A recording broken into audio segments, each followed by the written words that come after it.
এয়া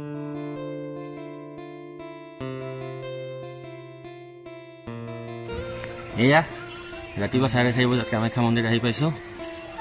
জেনেৰেল লাইনৰ কুপনৰ ইতিমধ্যে 1000 পাৰ হৈ গৈছে মানুহ। মই এতিয়া VIP লাইনৰ কুপন ল'বৰ কাৰণে ঘূৰি আছোঁ। চাওক তাতে কিমান লাইন দেখা পাওঁ।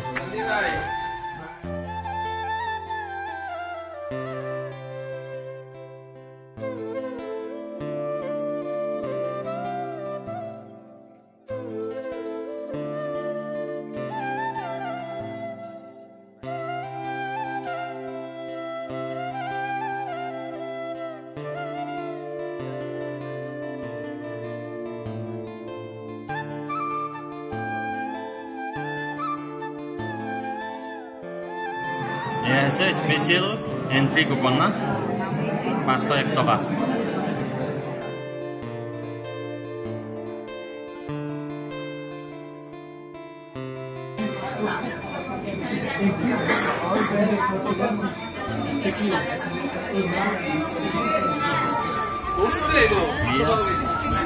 এইমাত্ৰ মন্দিৰ দৰ্শন কৰিবলৈ এতিয়া সময় প্ৰায় 9:30 বাজিছে। ৰাতিপুৱা 4:30 লাইন লাগিছিল স্পেচিয়েল লাইনৰ লাইনতো 501 টকাৰ টিকট কাউণ্টাৰ খোলা 7 বজাত আৰু মন্দিৰৰ গেট খোলা 8 বজাত আৰু দৰ্শন কৰি এতিয়া ওলাওঁতে সময় প্ৰায় 9:30 বজাত। গতিকে প্ৰায় 4-5 মিনিট সময় লাগে মা কামাখ্যা দৰ্শন কৰি ওলালোঁ। জয় মা কামাখ্যা। আৰু যদি আপুনি জেনেৰেল লাইন লাগে তেতিয়াহ'লে প্ৰায় 3 বজাৰ আগতে আহিব লাগিব। জেনেৰেল লাইনৰ কাৰণে বাহিৰত তেনেকৈ এটা কিউ হয়, তাতে ফ্ৰী কুপন দিয়ে। ফ্ৰী কুপন লৈ আপুনি এটা লাইন লাগিব আৰু এই ফ্ৰী কুপনটো লৈ কিন্তু স্পেচিয়েল লাইনতকৈ জেনেৰেল লাইনৰ গেট আধা ঘণ্টা আগত খোলে। গতিকে আপুনি যদি প্ৰথম আহে তো 8 বজাৰ ভিতৰত আপুনি 8:30 বজাৰ ভিতৰত মন্দিৰ দৰ্শন কৰি ওলাই যাব পাৰিব। এইখিনি এটা সৰু ইনফৰ্মেশ্যন দি ৰাখিব। আপুনি যেতিয়া আহে একৰ্ডিংলি প্লেন কৰি আহিব।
ডিমুৰ পৰা আহিছা? কি নাম তোমাৰ?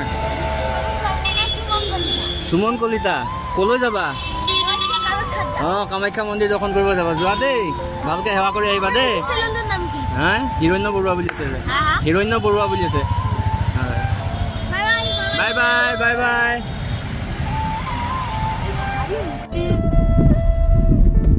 এয়া মন্দিৰ দৰ্শন কৰি ঘূৰি আহিছোঁ।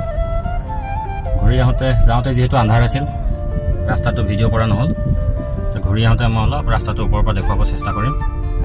এতিয়া মই বেক কেমেৰাটো অন কৰি লৈছোঁ।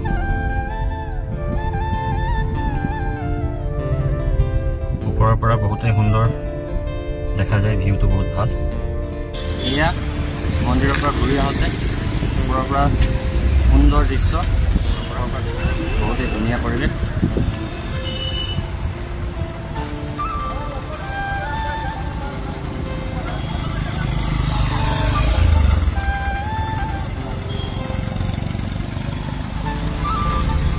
নমস্কাৰ বন্ধুসকল, মই কৈছিলোঁ মই আজি কামাখ্যা দৰ্শন কৰিলোঁ।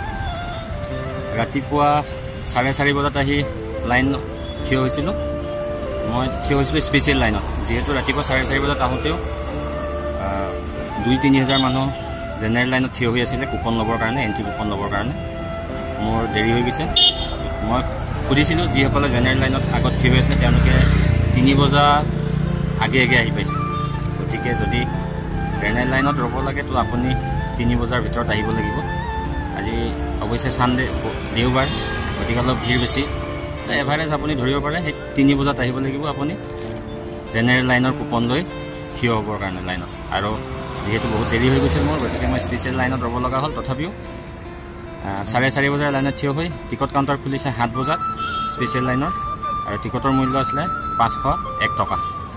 আৰু স্পেচিয়েল লাইনত টিকট লোৱাৰ পিছত তেওঁলোকে এটা ধুনীয়া ৰুমত বহিব দিয়ে। আধা ঘণ্টামান বহাৰ পিছত 8 বজাত গেট খোলে মন্দিৰৰ। 8 বজাৰ গেট খোলাৰ পিছত লাইনত থিয় হৈ আপুনি ভিতৰত প্ৰৱেশ কৰোঁতে গোটেই পূজা কৰি মই ওলাই আহোঁতে প্ৰায় 9:30 বাজি গৈছে।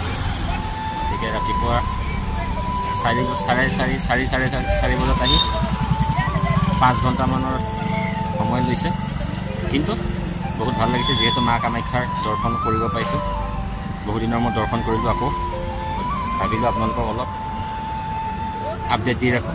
এতিয়া মা কামাখ্যা দৰ্শনত বিশেষ কি লাইনৰ বিশেষকৈ কেনেকুৱা পজিশ্যন আছে, আপোনালোকক এইটো এটা সৰু ইনফৰ্মেশ্যন দি ৰাখিলোঁ। ধন্যবাদ, আৰু চাই থাকিব মোৰ ভিডিঅ'বিলাক।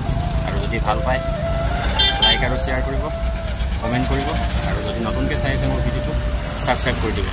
ধন্যবাদ।